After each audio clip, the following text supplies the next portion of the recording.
स्वागत है आप सभी लोगों का हमारे YouTube channel star GS hub में। हम लोग अपने इस चैनल के माध्यम से आज जिस मुद्दे पे बातचीत करेंगे वो मुद्दा एक बहुत ही महत्वपूर्ण मुद्दा है। भारत की तटीय सीमा के से संबंधित जलीय सीमा से संबंधित मुद्दों पे हम लोग बातचीत करने वाले हैं। ये जलीय सीमा क्या होती है? भारत का भूगोल पढ़ते समय हम लोग स्थलीय सीमा पढ़ते हैं कि भारत की स्थलीय सीमा से कौन कौन सा देश टकराता है। ऐसे जलीय सीमा भी होता है। तो उस जलीय सीमा से रिलेटेड मुद्दे जितने सारे हैं उनसे सारी भ्रांतियां को दूर करने के लिए मैं अपने इस क्लास में आपको पूरी तरीके से क्लियर करने की कोशिश करता हूं। हमारी जो क्लास चलने वाली है, ये क्लास आपका स्पेशल चलेगी भारत की जलीय सीमा से संबंधित उन सभी महत्वपूर्ण मुद्दे पे जो आपके प्रतियोगी परीक्षा से सबसे ज्यादा ताल्लुकात रखता है। उन सारी मुद्दों पे मैं आपसे बातचीत करता हूं। इससे पहले मैं आपसे ये कहना चाहूंगा कि अगर आप हमारे चैनल से अभी नए जुड़े हैं या चैनल को अभी तक आपने सब्सक्राइब नहीं किया है तो प्लीज आप चैनल को सब्सक्राइब कर लीजिएगा, बेल आइकन को प्रेस करिएगा, वीडियो को लाइक करिएगा और ज्यादा से ज्यादा आप वीडियो को शेयर करते रहिएगा ताकि आप लोगों के सहयोग से हमारी मनोबल बढ़ती रहे और मैं निरंतर आप लोगों के लिए महत्वपूर्ण मुद्दे आपके प्रतियोगी परीक्षा को ध्यान में रखते हुए अपने YouTube चैनल के माध्यम से आप तक कंटेंट को उपलब्ध करवाता हूँ। चलता हूँ मैं सीधे अपने मुद्दे पे और हमारा मुद्दा है भारत की जलीय सीमा। ये जलीय सीमा क्या है, मैं इस फिगर से रिलेटेड आपसे बात करूंगा। ये जो भूभाग होते हैं, भूभाग से रिलेटेड तो सीमा हम लोग जानते हैं, लेकिन हम लोगों के सरकार का जल में भी अपना कुछ अधिकार होता है। जो भी देश की सरकार होती है उस देश की सरकार जल से संबंधित जितने सारे क्षेत्र होते हैं उसमें भी अपना एकाधिकार रखती है। उसके पीछे कई सारे कारण हैं। पहला बात तो ये कि मान लीजिए स्थल पे हम अधिकार रखें, जल के रास्ते से कोई दुश्मन आकर के हमें यहाँ तक आके हमें दुर्घटनाग्रस्त कर सकता है। हमारे साथ बहुत सारी घटनाएं हो सकती हैं। दूसरी बात ये देखना है कि जल के जो क्षेत्र होते हैं वो बहुत ज्यादा खनिज संसाधन या प्राकृतिक तत्वों से बहुत प्रचुर मात्रा उसमें पाए जाते हैं, जिनका दोहन अगर किया जाए और उसको अपने मानवीय गतिविधियों में अगर ला करके प्रयोग किया जाए तो बहुत हद तक वो अर्थव्यवस्था को भी सुधार सकते हैं। ऐसे तमाम सारे कारण हैं जिसके वजह से इन सारे कारणों को ध्यान में रखते हुए विश्व में एक सम्मेलन किया जाता है और वो है UNCLOS। मैंने यहाँ लिखा है 1982 के तहत 1982 में इसी के तहत क्या किया गया, हर देश के किसी भी देश की जलीय सीमा को निर्धारित करने के लिए 3 भागों में उसको बांट दिया गया। ये जो लिखा हूं मैंने UNCLOS जो है, इसका फुल फॉर्म अगर देखा जाए तो United Nation convention of the law of the sea, इसका मतलब होता है, जिसका हिंदी में अर्थ अगर आपको समझना है तो आप समझ सकते हैं, संयुक्त राष्ट्र समुद्री कानून संधि 1982। 1982 के इस कानून के तहत किसी देश की समुद्री सीमा को 3 भागों में बांट दिया जाता है। पहला जो भाग आता है उसको हम लोग कहते हैं प्रादेशिक सीमा, दूसरा जो भाग आता है उसको कहते हैं अवच्छिन्न मंडल या कह सकते हैं संलग्न मंडल, और तीसरा जो भाग आता है उसको हम लोग कहते हैं अनन्य या आर्थिक क्षेत्र जोन EEZ के रूप में उसको हम लोग जानते हैं।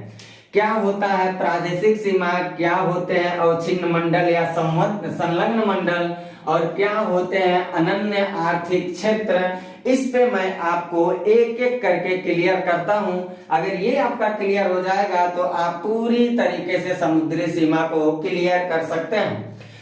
सबसे पहली बात इसमें हम लोगों को ये समझना होगा कि अगर कोई भी देश है, मान लीजिए कोई भी देश हम बना लेते हैं तो जरूरी नहीं है कि उस देश की जो सीमा होगी वो बिल्कुल सीधी होगी। वो देश की जो सीमा होगी वो सीमा ऐसे टेढ़ी भी हो सकती है, इस तरह से हो सकती है। तो जो टेढ़ी सीमा होती है इसको क्या किया जाता है, सीधा किया जाता है। ऐसे सीधा एक लाइन किया जाता है और जो लाइन खींच करके इस सीमा को सीधा किया जाता है, सपोज करिए हम इस लाइन को अभी नहीं लिए हैं, अभी ये किसी देश की सपोज करिए सीमा है, हम अपने भारत को ही ले लेते हैं। हमारे भारत देश की जो सीमा है वो बिल्कुल इस तरह से आपको नहीं, नीचे वाला जो प्रायद्वीपीय क्षेत्र ऐसे आपको दिखाई नहीं देगा। जो प्रायद्वीपीय क्षेत्र है कुछ ऐसा करके आपको दिखाई देगा, ऐसा करके कुछ आपको दिखाई देता है इस तरह से। तो हम क्या करते हैं, जो टेढ़ी सीमाएं हैं उन टेढ़ी सीमाओं को सीधा कर लेते हैं, यहाँ एक काल्पनिक लाइन खींच करके। जो ये लाइन हम खींचे हैं इस लाइन को कहा जाता है आधार रेखा। इस लाइन को, जो ये लाइन है इस लाइन को क्या कहेंगे, तो हम इस लाइन को कहेंगे आधार रेखा कहते हैं, आधार रेखा इसको बोला जाता है। और जब ये लाइन खींचा गया है तो बीच में बहुत सारा जलीय क्षेत्र था, जो जलीय क्षेत्र भूभाग तो यहाँ है, तो यहाँ हमने आधार रेखा खींचा, बीच में बहुत सारे जल वाले क्षेत्र बच जाते हैं। इस जल वाले क्षेत्र को कहा जाता है आंतरिक जल बोला जाता है, आंतरिक जल बोला जाता है। जो आधार रेखा खींचा गया है इसी आधार रेखा से हम समुद्र में सीमा का निर्धारण करते हैं, ये बात याद रखिएगा। देश की जो बाउंड्री है, देश की जो भी बाउंड्री होती है, इस बाउंड्री से नहीं हम सीमा का निर्धारण करते हैं, बल्कि जो टेढ़ी बाउंड्री होती है उसको सीधा करने के लिए हम एक रेखा खींच लेते हैं जिसको आधार रेखा कहते हैं। और इसी आधार रेखा से हम समुद्र में तय करते हैं कितने, 0 से लेकर के 200 नॉटिकल मील के बीच की पूरी कहानी को हम बताते हैं। यहाँ तक देश का समुद्र में अपना अधिकार होता है, वो किस तरह से होता है उसको मैं बताता हूँ। तो संयुक्त राष्ट्र समुद्री कानून संधि जो 1982 के आई है, ये देश को 3 भागों में बांट दे रही है, समुद्री सीमा को 3 भागों में बांट रही है। पहला भाग प्रादेशिक समुद्री सीमा रखी है, दूसरा अवच्छिन्न मंडल और तीसरा अनन्य आर्थिक क्षेत्र। जो प्रादेशिक मंडल क्या होता है अगर इसको समझना है तो जो आधार रेखा खींचा जा रहा है इसी आधार रेखा से 12 नॉटिकल मील हम समुद्र में अंदर चलेंगे। ये नॉटिकल क्या होता है जरा इसको समझ लीजिएगा। तो एक नॉटिकल जो होता है उसमें 1.8 किलोमीटर की दूरी होती है। 1.8 किलोमीटर की दूरी को हम लोग कहते हैं एक नॉटिकल बोलते हैं। तो इस तरह से 12 नॉटिकल हम चलेंगे आधार रेखा से, 12 नॉटिकल की मील की दूरी तक चलेंगे। जो दूरी होगा उसको हम लोग कहते हैं प्रादेशिक सीमा। इस प्रादेशिक सीमा में जो 12 नॉटिकल मील तक है आधार रेखा से, ये शब्द आपको एकदम याद रखना है। आप यहाँ से 12 नॉटिकल अगर ले लेंगे, यहाँ से ले लेंगे तो सीमा टेढ़ी हो जाएगी, इसलिए आप आधार रेखा से लेंगे। आधार रेखा से 12 नॉटिकल मील की दूरी आपको लेना है। और ये जो क्षेत्र है इस क्षेत्र पे भारत का संपूर्ण अधिकार होता है। संपूर्ण अधिकार का मतलब ये हुआ, बात समझिएगा, संपूर्ण अधिकार का मतलब ये हुआ कि जिस तरह से भारत का अधिकार इस जमीन पर है, इस स्थल पर है, जिस तरह से भारत का अधिकार इस स्थल पे है, उसी तरह से भारत का अधिकार जो होगा वो 12 नॉटिकल मील के दूरी तक होगा। जिस तरह से स्थल पे भारत अपना, हम भारत के कॉन्सेप्ट में इसको बता रहे हैं, हर देश का इसी तरह से होगा, हर देश का इसी तरह से होगा। हम अपने भारत का रहने वाला, तो मैं अपने भारत के हिसाब से इसको समझाता हूं आपको। यानी कि स्थल पे जिस तरह से देश के सरकार के अधिकार होती है उसी तरह से पानी में भी यानी जल में भी देखें तो 12 नॉटिकल मील की दूरी तक देखा जाएगा, यहाँ तक सरकार का जो होता है स्थल की तरह अधिकार होता है। दूसरा है अवच्छिन्न मंडल या संलग्न मंडल। इसमें हमको देखना आधार रेखा से ही याद रखिएगा, 12 नॉटिकल मील ऐसा नहीं है कि अब 12 नॉटिकल लेके चलेंगे। आधार रेखा से 24 नॉटिकल मील की दूरी तक जब हम चलते हैं आधार रेखा से, तो इस मंडल को हम लोग कहते हैं अवच्छिन्न मंडल। यानी यहाँ से लेकर के इसी आधार रेखा से यहाँ तक की जो दूरी होगी इसको हम लोग कहेंगे अवच्छिन्न मंडल के नाम से जानते हैं। और जो अवच्छिन्न मंडल होता है इसमें भारत देश को 3 प्रकार के अधिकार मिले हैं, 3 तरह के अधिकार मिलते हैं। पहला अधिकार क्या है, हमारे देश के पास इतना अधिकार है कि इस क्षेत्र में कोई आदमी अगर जहाज लेके आता है, ट्रेड करता है, कुछ लेकर के आता है, तो हमारी सरकार जो है उससे कह सकती है कि भैया देखो तुम 24 नॉटिकल के अंदर आ चुके हो और 24 नॉटिकल तक मेरा अधिकार है, इसलिए हम तुमसे सीमा शुल्क ले सकते हैं। यानी हमारी देश इस 24 नॉटिकल के अंदर वाले क्षेत्र में क्या कर सकती है, सीमा शुल्क की वसूली कर सकती है। दूसरा काम क्या कर सकती है, यहाँ साफ सफाई जो होगा, यहाँ साफ सफाई इस 24 नॉटिकल के बीच की जितने सारे एरिया होंगे यहाँ साफ सफाई का अधिकार भी दिया गया है। अधिकार क्या, उसको हम कर्तव्य कर सकते हैं। साफ सफाई का भी अधिकार भारत सरकार को ही होगा। ऐसा नहीं है कि केवल यहाँ तक सीमा शुल्क ले लिया और यहाँ तक के जोन बहुत गंदे हैं ऐसा नहीं है, क्योंकि डाइवर्सिटी डिस्टर्ब हो सकता है, समुद्री जीव पे हानि पहुंच सकता है। तो यहाँ तक के साफ सफाई का भी अधिकार है, दूसरी बात। और तीसरा है वित्तीय अधिकार, दूसरा साफ सफाई, तीसरा है वित्तीय अधिकार। यानी कि अगर कोई कारोबार का करना चाहता है सरकार, तो कारोबार का भी अधिकार यहाँ रख सकता है। यानी कि फाइनेंशियल राइट्स भी यहाँ दिए गए हैं। 3 तरह के अधिकार अवच्छिन्न मंडल में दिखाई देते हैं। तीसरा मैं आपको बताता हूँ अनन्य आर्थिक क्षेत्र EEZ, जो एक्सक्लूसिव इकोनॉमिक जोन है। ये क्या होता है? EEZ में देखा जाए तो यहाँ भी भारत को 3 प्रकार के अधिकार मिले हैं। पहला अधिकार क्या है? इसको देखा जाए तो ये कहां से कहां तक रहेगा? आधार रेखा से कहां तक चलेंगे हम? 200 नॉटिकल मील की दूरी जो होगी, यहाँ तक की दूरी में भारत सरकार अपनी सीमा जो रख रही है, अधिकार रख रही है। यहाँ 3 अधिकार, यहाँ से लेके यहाँ तक 3 अधिकार कौन कौन से हमारे सरकार को है यहाँ तक। तो पहला है, नया कोई द्वीप बनाना चाहता है तो यहाँ कोई द्वीप बना सकता है सरकार हमारा।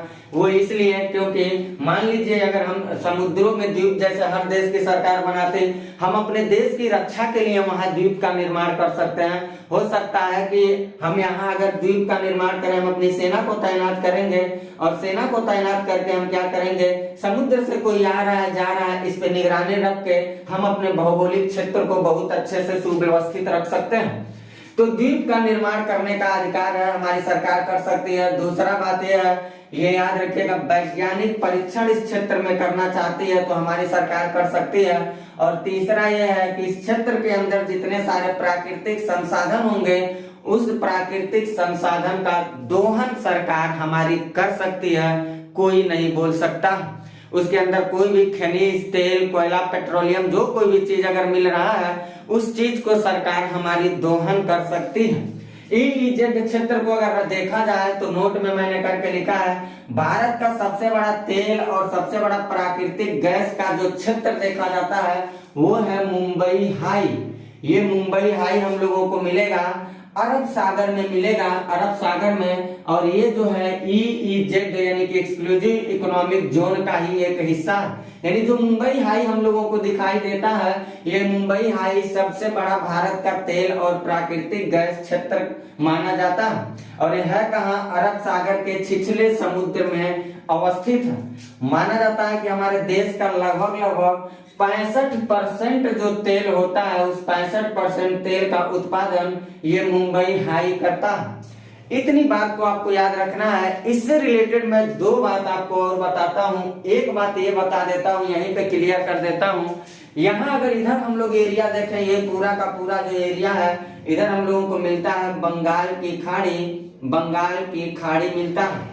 नीचे जो देखा जाए, यहाँ ऐसे हम अगर ऐसे बना दें, यहाँ फिगर आप लेंगे, इसलिए मैं यहाँ बहुत ज्यादा लिख नहीं रहा, मैं उस बात को यहाँ क्लियर कर देता। यहाँ पे अगर ऐसे देखें तो यहाँ हम लोगों को मिलता है मन्नार की खाड़ी, मन्नार की खाड़ी मिलता है, मन्नार की खाड़ी। यहाँ वाले हिस्से पे श्रीलंका बना दे। नीचे हम लोगों को मिलता है, नीचे पे मिलता है हम लोगों को हिंद महासागर पूरा मिलेगा, हिंद महासागर मिलेगा। और इधर वाले क्षेत्र पे देखेंगे तो हम लोगों को अरब सागर मिलेगा, इधर अरब सागर मिलेगा, अरब सागर। और यहाँ अगर देखा जाए तो यहाँ हम लोगों को मिलता है खंभात की खाड़ी, खंभात की खाड़ी मिलती है। यानी यहाँ क्या मिल रहा है? खंभात की खाड़ी मिल रहा है। यहाँ क्या मिल रहा है? अरब सागर मिल रहा है। यहाँ क्या मिल रहा है? हिंद महासागर मिल रहा है। यहाँ हम लोगों को श्रीलंका भारत के बीच में मन्नार की खाड़ी मिल रही है। और ये एरिया हम लोगों को बंगाल की खाड़ी मिल रही है। तो जो बंगाल की खाड़ी है, इस एरिया को बंगाल की खाड़ी कहाँ कहा जाता है? यहाँ हम लोगों को म्यांमार देश मिलेगा, म्यांमार मिलेगा, यहाँ पे म्यांमार मिलेगा। तो कोई भी स्थल ले लीजिएगा, कोई भी स्थल, कोई भी जगह ले लीजिएगा, जो जगह 3 तरफ से स्थल से घिरा हो, एक इधर स्थल है, एक इधर स्थल है, एक इधर स्थल है। अगर 3 तरफ से स्थल है और एक तरफ देखा जाए जल है, ये अगर कोई भी ऐसा क्षेत्र आपको दिखाई दे रहा है जो 3 तरफ से स्थल से घिरा हुआ हो, इधर भी स्थल, इधर भी स्थल, ये पूरा का पूरा स्थल मिलेगा, म्यांमार वाला क्षेत्र ये स्थल है और इधर स्थल मिल रहा है। तो ये वाला जो जोन है, इस जोन को हम लोग कहते हैं बंगाल की खाड़ी। यानी 3 तरफ से स्थल हो, ऐसा समुद्री एरिया जो होगा उसको हम लोग खाड़ी कहेंगे। मेरा कहने का बस ये मतलब है, यहाँ भी हमको यहाँ स्थल मिलेगा, यहाँ स्थल मिलेगा, यहाँ तो ये वाले एरिया को हम लोग खंभात की खाड़ी कहते हैं। लेकिन इंग्लिश अगर देखा जाए तो इस खाड़ी को हम लोग गल्फ लिखते हैं, गल्फ लिखते हैं, गल्फ लिखते हैं। और यहाँ की इस खाड़ी को हम लोग बे लिखते हैं, बे। तो बे और गल्फ में क्या अंतर है ये समझिएगा। जब बड़ा बड़ा गहरा और बहुत बड़े आकार में जब गहरा कोई ऐसा क्षेत्र हो जो तीन तरफ से स्थल से घिरा हो उसको खाड़ी कहेंगे। और जब छोटा और संकरा जैसा हो, कम गहरा हो, ऐसा अगर कोई क्षेत्र है जो तीन तरफ से स्थल से घिरा हुआ है उसको हम लोग इंग्लिश में गल्फ कहेंगे, हिंदी में खाड़ी कहलाता है। तो इतनी सारी बातें जो मैंने बताई ये सारी बात आप नोट कर लीजिएगा। यहाँ से आपके सवाल बनने के बहुत ज्यादा चांसेस रहते हैं। ये सारी चीजें आप एकदम बिल्कुल क्लियर कर लीजिएगा। मैंने सारी बातों को एक एक करके आपको बताने की कोशिश किया है। बाकी मैं अपनी अगली क्लास में जब मिलता हूँ, अभी मेरी हिस्ट्री की सीरीज चल रही है तो हिस्ट्री वाली सीरीज में मैं मुगल एम्पायर टॉपिक पढ़ाने वाला हूँ। तो अगला जब मेरी क्लास चलती है तो मैं मुगल काल टॉपिक के साथ आपसे मिलता हूँ। और आप लोगों से मेरा गुजारिश भी होगा कि आप लोग चैनल को ज्यादा से ज्यादा हमारे शेयर करते रहिए, सब्सक्राइब कराते रहिए, अपने यार दोस्तों के माध्यम से कराते रहिए, क्योंकि आप लोग मुझे हौसला देंगे तो मैं पूरी शिद्दत के साथ कह रहा हूँ कि आपके प्रतियोगी परीक्षा के लिए ये चैनल चमत्कार का काम कर सकता है, ये मेरा दावा है। तो मैं आशा करता हूं कि आप लोग मेरा सहयोग देंगे और मैं निरंतर आप लोगों के लिए प्रयासरत रहूंगा। मिलता हूं मैं अपनी अगली क्लास में जहां मेरी टॉपिक चलेगी मुगल काल से, मुगल साम्राज्य से संबंधित उस मुद्दे पे मैं करता हूं आपसे बातचीत। तब तक के लिए लेता हूं मैं आपसे इजाजत। Bye, best of luck.